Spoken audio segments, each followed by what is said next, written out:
inovasi lain yang kita lakukan adalah karena juga keterbatasan dana BOS, kami juga menggelontorkan sekitar 3 triliun. Nah, saya mau bertanya soal isu yang dimulai dari isu yang terbaru ya, yang ini juga masih menjadi banyak pertanyaan soal subsidi kuota internet tepat sasaran ya. Tapi sebelum ke situ mungkin ini, sebetulnya selama pandemik ini inovasi dan kreatif terobosan apa yang dilakukan oleh Kemendikbud di bawah pimpinan Mas Menteri yang highlight-nya? Daftarnya cukup panjang ya, karena pandemi ini harus melakukan berbagai macam hal untuk pertama kalinya. Salah satu inovasi terbesar adalah untuk memberikan diskresi full kepada dana BOS yang kami transfer langsung pada sekolah-sekolah untuk dipergunakan untuk kuota guru, kuota siswa, alat TIK, dan bahkan untuk membayar honor untuk guru-guru honorer yang membutuhkan. Jadinya kita memberikan full kebebasan bagi kepala sekolah untuk menentukan apa kebutuhannya dan tidak dipagu-pagu dan direstriksi. Jadi itu merupakan inovasi yang sebelumnya belum pernah terjadi ya. Alhamdulillah ini juga pertama kalinya dalam bertahun-tahun bahwa dana BOS itu langsung ditransfer kepada sekolah dan tidak melalui dulu pemerintah daerah, sehingga tidak ada penundaan dalam penerimaan uang kepala sekolah dan tidak harus meminta atau meminjam dari orang tua dulu untuk biaya operasional sekolah. Jadi itu merupakan suatu inovasi juga.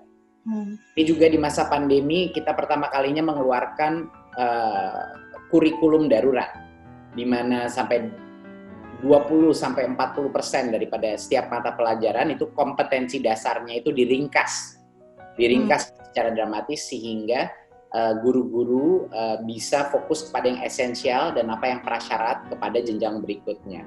Nah, orang tua juga jadi dan murid nggak terlalu terbebani dengan jumlah tugas yang luar biasa karena guru harus kejar tayang semua kompetensi dasar di silabus. Inovasi berikutnya adalah kita menciptakan modul-modul khusus di masa PJJ untuk SD dan untuk PAUD dengan fokus terutama untuk membimbing orang tua harus mengerjakan apa.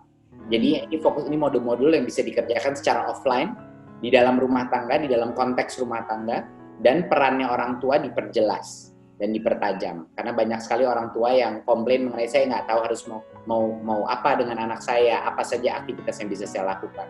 Jadi ini adalah jawaban kami di Kemdikbud untuk merilis modul yang kita update tiap bulan untuk PAUD dan SD, karena mereka yang paling rentan di masa PJJ ini.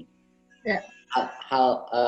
Inovasi lain yang kita lakukan adalah karena juga keterbatasan dana BOS, kami juga menggelontorkan sekitar 3 triliun di BOS, namanya bukan BOS reguler, namanya BOS afirmasi dan BOS kinerja, yang selama ini belum pernah diperbolehkan untuk digunakan untuk sekolah swasta, dan pertama kalinya sekarang kami berikan kepada sekolah swasta karena sekolah swasta itu banyak yang murid-muridnya atau orang tuanya tidak mampu membayar ataupun tidak mau membayar karena tidak merasa ada value add daripada proses PJJ. Jadi ini harus kita pikirkan juga.